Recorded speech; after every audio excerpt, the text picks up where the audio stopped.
Hello students, welcome once again. Students, आज की video में हम क्लास 10th के 2024 में आए हुए बोर्ड एग्ज़ाम के एक और सेट को सॉल्व करेंगे। पिछले साल आए हुए इस क्वेश्चन पेपर के हम केवल ग्रामर पोर्शन को ही सॉल्व कर रहे हैं और इस सेट का नाम है 817HL। क्वेश्चन नंबर 1 जो क्वेश्चन नंबर 4 के रूप में आता है एग्जाम में, rewrite the following sentence by changing into indirect speech.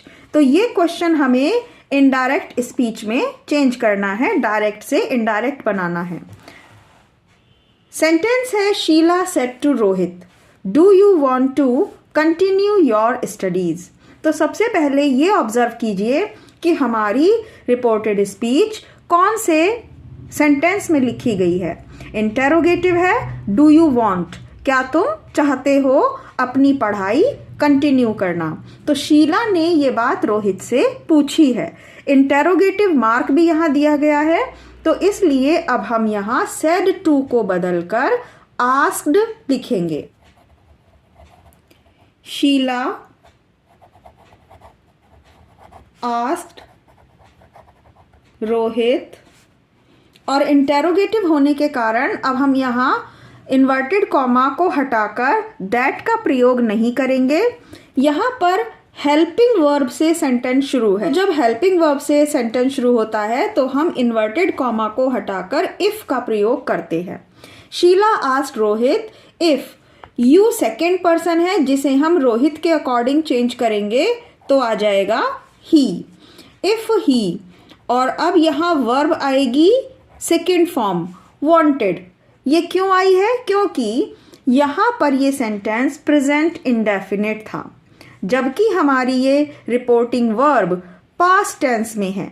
तो पास्ट टेंस में होने पर हम स्पीच के प्रेजेंट टेंस को पास्ट में बदल देते हैं। अब ये प्रेजेंट इंडेफिनिट है तो हम इसे पास्ट इंडेफिनिट बनाएंगे और साधारण सेंटेंस के रूप में बनाएंगे। डिड नहीं आएगा। अब हम वर्ब की सेकेंड फॉर्म का प्रयोग करेंगे, एक पॉजिटिव, एक अफर्मेटिव सेंटेंस बनाते हुए, सब्जेक्ट पहले और वर्ब बाद में। If he wanted to continue his studies. यहां पर हिज इसलिए आएगा क्योंकि यू के साथ योर, तो हमारे सेंटेंस में ही लिखा है तो ही के साथ हिज, और यहां फुल स्टॉप लगाएंगे, क्वेश्चन मार्क नहीं आएगा। नेक्स्ट है, change the following into passive voice. Passive voice में हमें इस सेंटेंस को चेंज करना है। इंटेरोगेटिव सेंटेंस है और पैसिव वॉइस बनाते समय सबसे पहले ध्यान रखना है कि हमारा ऑब्जेक्ट क्या है। Will you not attend the class. Attend है वर्ब, उपस्थित होना, क्या तुम क्लास में उपस्थित नहीं होगे। तो अटेंड तो हो गई वर्ब और उसके जस्ट बाद ये होता है हमारा ऑब्जेक्ट। तो द क्लास हमें स्टार्टिंग में लिखना है, लेकिन इंटेरोगेटिव होने के कारण हमें हेल्पिंग वर्ब को सबसे पहले लिखना होगा। तो यहाँ आ जाएगा विल, क्योंकि क्लास के लिए भी हम विल शब्द का ही प्रयोग करेंगे। तो will the class not be. Passive voice बनाते समय अब हम विल के साथ बी का प्रयोग करेंगे, और नॉट ये नेगेटिव सेंटेंस है तो नॉट भी आ जाएगा। Will the class not be attended. Passive voice में हमेशा वर्ब की थर्ड फॉर्म आती है, तो हम अटेंड की थर्ड फॉर्म बना देंगे attended.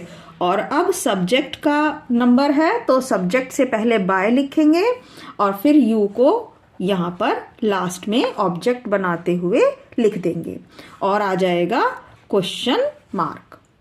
Will the class not be attended by you.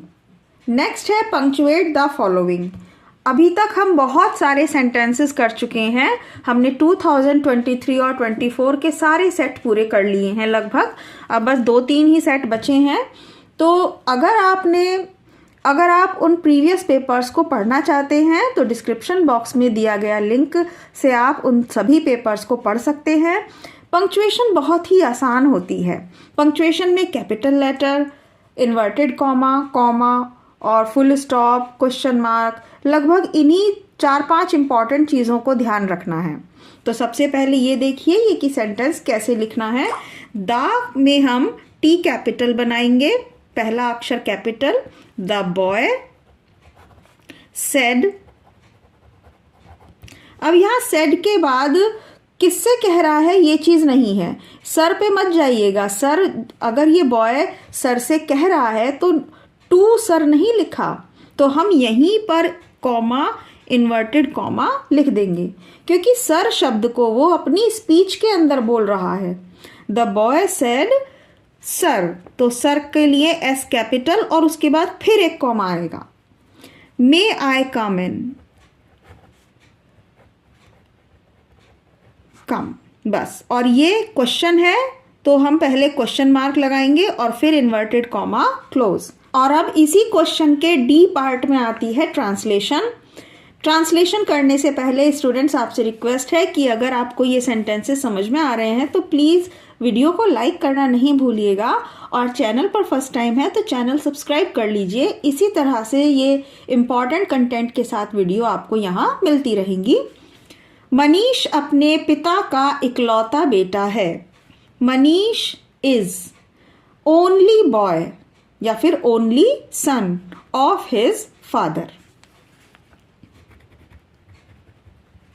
Manish is, simple sentence है, इज आ जाएगा। मनीष इज ओनली सन, इकलौता बेटा, only son of his father, full stop. एक दिन वह अपने घर से बाहर गया। सबसे पहले टेंस को समझिए, पास्ट इंडेफिनिट टेंस है। एक दिन, one day,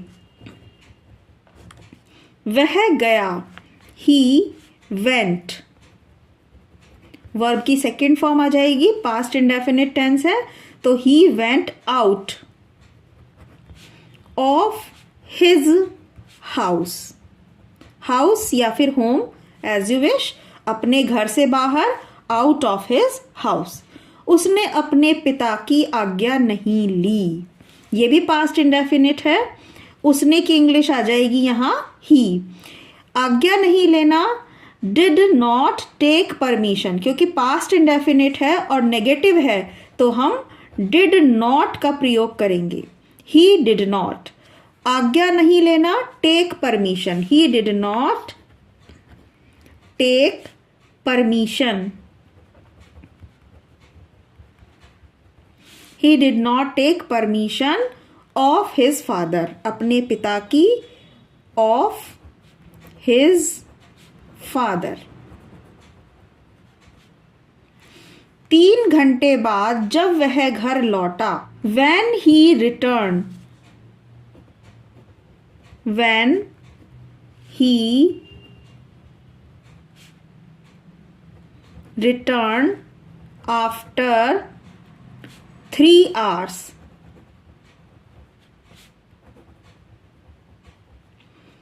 comma, when he returned after 3 hours, तो के लिए यहां पर हम सिर्फ कॉमा लिखेंगे। उसके पिताजी उससे काफी नाराज हुए। His father, उसके पिताजी, his father, नाराज हुए, became angry या फिर got angry, पास्ट इंडेफिनिट है, वर्ब की सेकेंड फॉर्म आएगी। His father became angry, उससे, with him, very much, काफी मतलब very much, बहुत नाराज हुए, तो हम यहाँ काफी को very much करके लिख देंगे, बहुत नाराज हुए।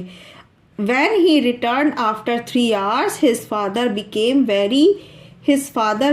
very angry with him, इस तरह से भी लिख सकते हैं। और his father became angry with him very much, दोनों तरह से आप लिख सकते हैं, चाहे तो आप यहाँ एंग्री के सामने वेरी ऐड कर सकते हैं, वेरी एंग्री विद हिम, फिर आप इसे मत लिखिएगा।